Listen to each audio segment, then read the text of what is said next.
When you have facts and logic and data on your side and evidence, and you're showing it to the police, this other person, Bricks and Minifigs, has no evidence, no facts, no logic. Like, why are they siding with him as opposed to siding with you?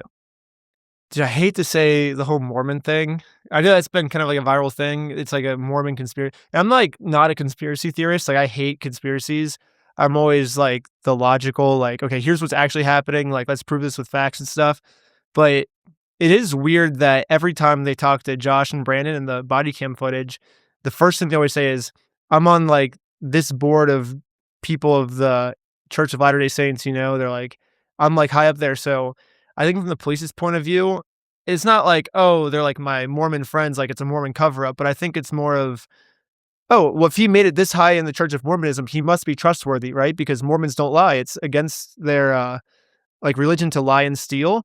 So this person saying a Mormon lied, like this YouTuber comes from California, like, and also I feel like Los Angeles is a bit very like anti-religious like stereotype to it, so like this guy comes from Los Angeles, he's probably like some anarchist, like, like ACAB person, how like he's like defund the police probably type of person because he's from Los Angeles, and so this hooligan comes from here to this person who is really high up in the Mormon church, like saying that he is lying and stealing. That doesn't, the YouTuber must be lying, and so I think which makes sense because I feel like most Mormons don't steal and lie. So I feel like it's like a very rare for a Mormon to steal and lie, But there's no way after your videos, let's just say this entire series across all the reactions, all of just the overall exposure of it, there's no way you don't have like 500 million positive impressions about you and negative about Bricks and Minifigs and this person in particular. So there's no way this justice system or this police department is not getting inundated with people saying, listen to Ben. Now, I don't know. Like maybe if I showed back up again and tried to serve papers, it might go a little differently now. But this all happened before I released any videos or anything. So do you feel like, though, at the time, being a YouTuber really hurt your credibility? Yeah, and I don't really blame them for this because I feel like most YouTubers that do the meta glasses thing, they are what it's called, like rage baiting. So they show up and the mentality is the more I can piss this person off, the bigger of a reaction I'll get. And the bigger of a reaction I get, the more money I make. So it basically is, if I make you mad, I make more money. And I think that's a net negative for society. I think most people agree with that. And so, but that's like what it's kind of come to. Like that's what the like meta glasses TikTokers do. And it's very, very rare you find someone like me who's actually trying to tell like a genuine story and actually try and like do something that's not for the clicks, like, because I'm not doing it for the clicks and likes and stuff. Like if I was, I wouldn't spend 9 months making a video with no reward. I'm doing this because I literally want to like help this guy and do it at any cost. And like, I want to tell the coolest story in the world. That's like my motivation. So what you said was actually a really interesting point. It was by the time part 2 had been posted and like all of these things that you're documenting on your YouTube channel, there actually had been no public postings. I posted part 1 and part 2 on the same day. Yeah. Okay. So that's actually fascinating because I, as a viewer, was kind of under the impression that like by the time part 2 had rolled around, part 1 had already been posted. No, I posted on the same day. Even with all of these millions and millions and millions of views, this police department is still just like completely ignoring it. But then you also said that they had actually listened to your responses. And then came back with a changed story. That was in the press release. Yeah. So that was after I posted. So after I posted the video, then they did a press release because I think they were getting a bunch of hate, like you said. And then they changed their story to say, oh, it was a real court case. He just already served the papers. And now he's recreating, because I thought by saying that they could get out of it. But then the unredacted body cam footage released and we got to see that was a lie. But at any point legally, do you think that maybe you took it too far? I try to do a thing, and everyone has a different line, of what's too far. But for my personal line, so say like there's a line right here. I try and see like, okay, how far can I go? Like how close to that line can I get without crossing it? Like that's my personal goal, because I think that's just like the most fun for me. Like that's been the whole thing with everything. Like I don't know, you've seen my slackliner videos. It's like how dangerous of a trick can I do without dying? Like I want to get close to like where it could be like really dangerous, but like I'm still going to be fine. Like how close can I get without crossing it? And so I try and do that with like every aspect of my life, I guess.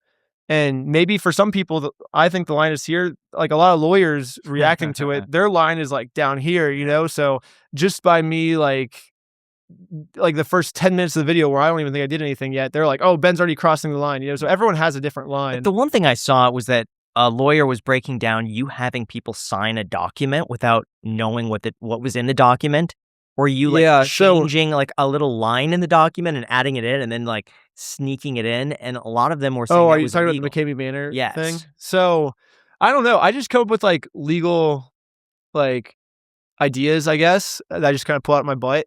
I'm like, this would be funny. Like, kind of like the chess move. Like, this is like the stupidest chess move in the world, but maybe they won't see it coming, and maybe that's how I can get away with it. And I just like, I was like a mechanical engineer, like a science major in college. And so in science, you just kind of come up with something. You're like, let's test it, you know, let's see how it works. And so that's what I try and do in my videos. I'm like, here's a hypothesis. Here's some legal thing that may or may not work. Let's try it, you know, and let's document the results. And so, yeah, I'm happy to admit that all my ideas are garbage, but maybe it's not. Maybe one works and it's not garbage. But I think we were saying with I try to make sure that the stuff I'm doing isn't harmful, though. Yeah. So in your thing where it's like, okay, I'm tricking her into signing the document, a lot of people are saying like that's illegal, but I'm pretty sure the actual legality of that is because she doesn't know what she's signing, it's as if the contract doesn't exist. So as long as I don't try to hold her up to and like pressure her into fulfilling the contract that she was tricked into signing, then it becomes into fraud territory. But like I brought it up in a joking way. I'm like, well, what about this contract that, you know, and like it's obviously more for the story. That's actual how I legal interpreted it. I'm not gonna enforce that. Like I'm not gonna like the 5,000. Yeah, I'm not gonna show up and be like, oh, you actually owe me 5,000. It was a joke, you know. Like there was something else in the contract. I think she had to call me like Lord Ben or something. So it's not anything I'm like actually enforcing. And I think we said that like do the chicken dance in it. I think was one of the things we said. But so none of the things we're actually trying to enforce. It's just goofy for the sake of How do you come up with these ideas? Like the other one was the lottery. Oh yeah. How do you come up with this? I don't know. I just try to think of like what would a lawyer tell me to do, and then how do I do the exact opposite, kind of. Or I just think of things. I don't know. I just have a weird brain, I guess. So the way I came up with the lottery specifically was, I try to, my storytelling is I try and take complex things and simplify them so anyone can understand.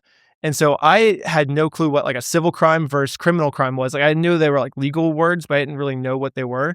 So when I'm looking them up, I'm looking up, okay, so these are civil crimes on this side, like it's something the court deals with, and these are criminal crimes, things that the police deal with. And like, it's just, we voted on like, okay, so there's two types of crimes, like one the police deal with, one the court, and like we just vote on who deals with what type of crime. And so I'm going through like trying to educate myself on this, and a way to make it easier on it, I was like, what if we just take one of these criminal crimes and see if we can reframe it as like what's happening, you know? And so I'm looking through, and the one that seems easiest to me is the stealing from a lottery. You know, that falls under a criminal crime. So I was like, well, technically, maybe we could frame this as a lottery, you know, like if we actually run a lottery, like there's still brines to give out, like maybe we just sell one as a prize and then it could be a lottery. So I thought that was an easy way to illustrate to the audience what a criminal crime versus civil crime was. And they're like, okay, now let's just act it out, you know, let's do it in real life. Let's do a lottery, and they can pick it up at the thing. And it ended up not working out, but I thought it was worth a shot. It made for some funny footage. And how much legal research do you do? Like, do you have a lawyer at No. all just like to bounce ideas off of, or no? No, because they'd probably tell me it doesn't work, and then what's the fun in that, you know? Like maybe it does work, you know?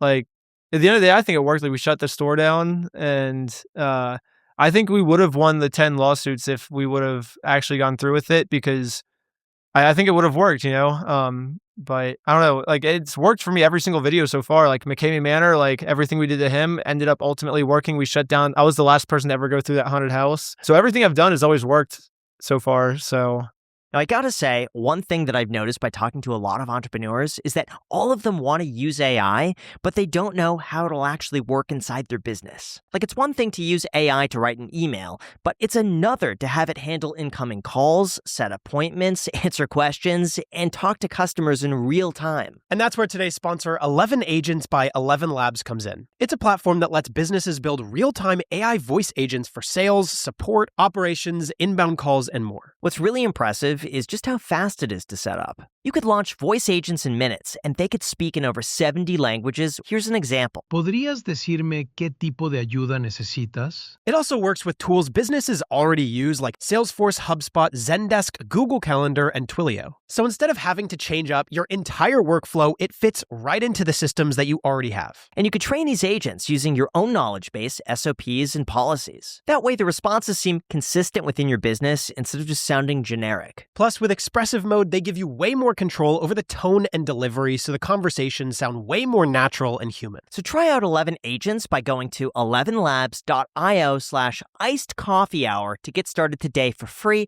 Again, that link is down below in the description. Thank you so much. Now let's get back to the episode.